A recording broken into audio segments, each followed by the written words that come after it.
कहानियां हैं। एक कहानी तो आप सभी जानते हैं, जिसमें बताते हैं कि आधी रात को कंस के जेल में देवकी और वासुदेव के पास श्री कृष्ण ने आठवें बच्चे के रूप में जन्म लिया था। और जब उन्होंने जन्म लिया तो सारे पहरेदारों को नींद आ गई और सारे ताले खुल गए और वासुदेव जी लेकर के चले गए। वासुदेव जी उनको नंदगांव लेकर के चले गए थे और रास्ते में बहुत आंधी तूफान वगैरह बहुत कुछ भी हुआ, बारिश भी हुई, लेकिन उन सबको फेस करते हुए और सब मुश्किलों को पार करते हुए वो नंदगांव में उनको छोड़ करके आए और उनकी बेटी को लेकर के आए। ऐसा एक तो कहानी बताते हैं। दूसरी कहानी में बताते हैं कि प्रलय हो गई थी और सागर में पीपल के पत्ते पर अंगूठा चूसता हुआ श्री कृष्ण आए। अब एक ही व्यक्ति के जन्म के बारे में दो कथाएं हैं, जो दोनों एकदम एक दूसरे से बिल्कुल डिफरेंट है। इससे पता चलता है कि इसके पीछे जरूर कुछ आध्यात्मिक रहस्य है। वास्तव में जो दिखाया है कि श्री कृष्ण का जन्म जेल में हुआ और सारे बंधन कट गए, तो ये वास्तव में इस बात का प्रतीक है कि परमात्मा इस धरा पर ऐसे समय पर आते हैं जब कलयुग का अंत होता है और सतयुग की शुरुआत होती है। दोनों के बीच का संगम का समय होता है और ऐसे समय पर भगवान आकर के हमें दुख शांति की बेड़ियों से, कई तरह के बंधनों से, जो भी हमारे जीवन में कई तरह के डिप्रेशन के और कई दुखों के बंधन होते हैं, उन बंधनों से भगवान हमें मुक्त करते हैं और एक नई दुनिया की शुरुआत होती है।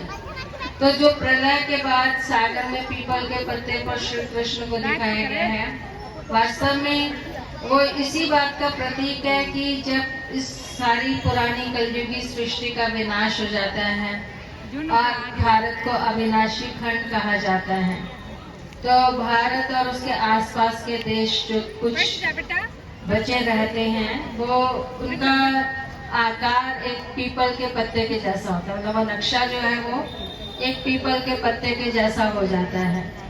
और उसमें श्री कृष्ण का जन्म होता है। उस भारत के अंदर श्री कृष्ण का जन्म होता है, जिसके बाद एक नया सुंदर संसार शुरू होता है। सतयुगी संसार शुरू होता है, जिसमें कोई दुख नहीं होता, कोई अशांति नहीं होती, कोई परेशानी नहीं होती है, कोई भी दुख दर्द की बातें नहीं होती हैं, जिसमें इसलिए श्री कृष्ण के लिए कहा जाता है सर्वगुण संपन्न, 16 कला संपूर्ण, संपूर्ण निर्विकारी, मर्यादा पुरुषोत्तम, अहिंसा परमो धर्म। तो वो संपूर्ण अहिंसक आत्मा, जो सबसे ज्यादा जिसे पवित्र आत्मा कहा जाए, जिसको सबसे श्रेष्ठ आत्मा माना जाए, उनकी इसीलिए लीलाओं में भी बहुत सारी उनकी श्रेष्ठताओं का वर्णन होता है कि उनको कई तरह से उनको मरवाने की कोशिश की गई थी, लेकिन वो कोई भी सफल नहीं हो पाया उनको मारने में। तो इस बात का प्रतीक है कि वो कितनी श्रेष्ठ, कितनी पवित्र आत्मा थी श्री कृष्ण की। और वो ऐसी पवित्र आत्मा बनी कैसे? इस संगम समय पर, कलयुग के अंत और सतयुग की शुरुआत के समय पर, जब स्वयं परमपिता परमात्मा धरती पर अवतरित होते हैं दादा लेखराज के तन में, जिनको बाद में प्रजापिता ब्रह्मा कहा जाता है, जिनके बारे में भी आपको बताया कि जब उनको प्रजापिता ब्रह्मा का टाइटल मिला तो उन्होंने अपनी सारी चल अचल संपत्ति 8 बहनों का ट्रस्ट बना करके उसके नाम कर दी थी, जिसमें उनका कोई भी फैमिली मेंबर नहीं था। तो सारे वो ट्रस्ट के नाम करके और उन्होंने फिर ये ईश्वरीय विश्वविद्यालय की स्थापना की और उसके द्वारा जो परमात्मा ने हमें आकर के ज्ञान दिया, उस प्रजापिता ब्रह्मा के द्वारा परमात्मा ने जो ज्ञान दिया, जो राजयोग की शिक्षा दी,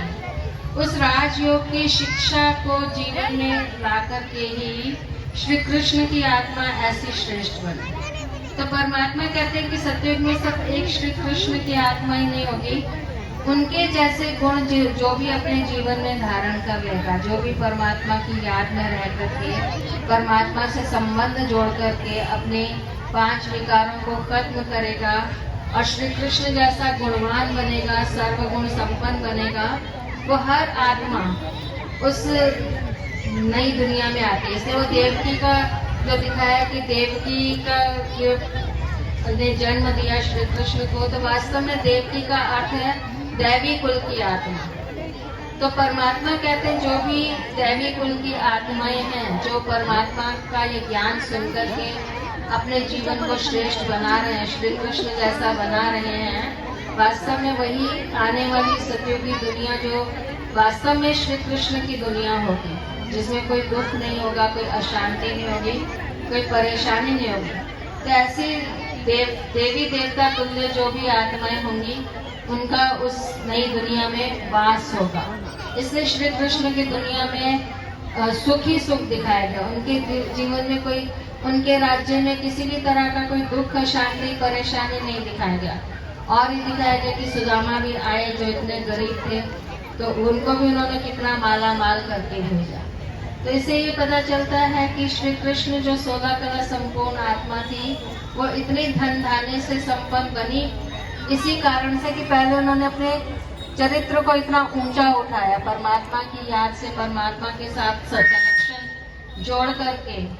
अपने जो भी कमियां कमजोरियां हैं उन पर विजय प्राप्त करके उन्होंने अपने जीवन को इतना श्रेष्ठ बनाया कि जो जिस दुनिया में उन्होंने जन्म लिया वो दुनिया भी बहुत श्रेष्ठ थी, और जिन आत्माओं ने उनके साथ जन्म लिया वो भी उतनी ही श्रेष्ठ थी,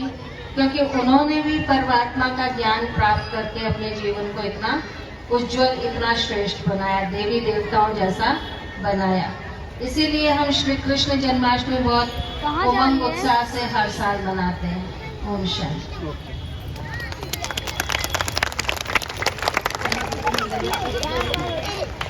बहुत बहुत धन्यवाद दीदी जी का, जिन्होंने बहुत ही सुंदर